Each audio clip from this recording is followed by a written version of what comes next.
Welcome back to the series 101 Reasons to Forgive. This is day 81, and we are prepared to share with you the 81st reason why forgiveness is important.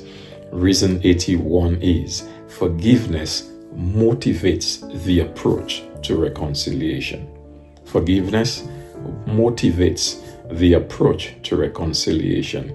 Yesterday we looked at forgiveness making room for reconciliation, and today we want to look at forgiveness establishing an approach, motivating an approach to reconciliation.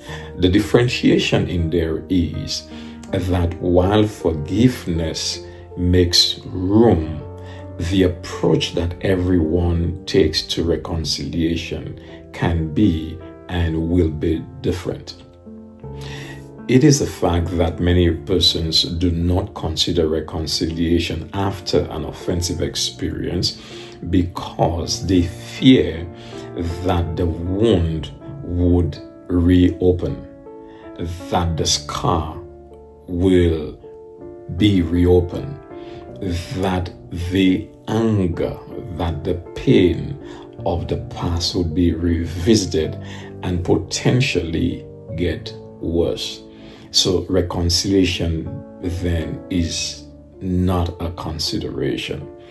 It is also a fact that many individuals will stay far from giving a hint that reconciliation is possible to an offender so as to avoid the possibility of the offender feeling comfortable and possibly offending again. Reconciliation is often not considered by many individuals simply because of the possibility of the offense reoccurring. Everyone is not going to approach reconciliation the same. Reconciliation is not always possible with every offense. Some persons may not want to provide an opportunity for reconciliation based upon the offense. It is important to note that every one of us may have a different approach to reconciliation when and if we consider that part of the process of restoring the individual who offended, or to restore the relationship that we once had with the individual who offended us. Reconciliation is not the same as forgiveness. Forgiveness identifies the pain we established yesterday. Reconciliation accepts the pain. Forgiveness identifies the offender and the offended. Reconciliation accepts the offender and the offended. And even where there is a dispute, reconciliation does not look at re-establishing blame, but rather seeks to establish a new path for those involved to move forward. So reconciliation looks at restoration, which we will discuss later. Forgiveness looks at providing grace and mercy, providing an avenue and opportunity for the offended and the offendee to have a new start. Reconciliation provides an opportunity to make that happen. So forgiveness initiates the process. Reconciliation leaves out the process.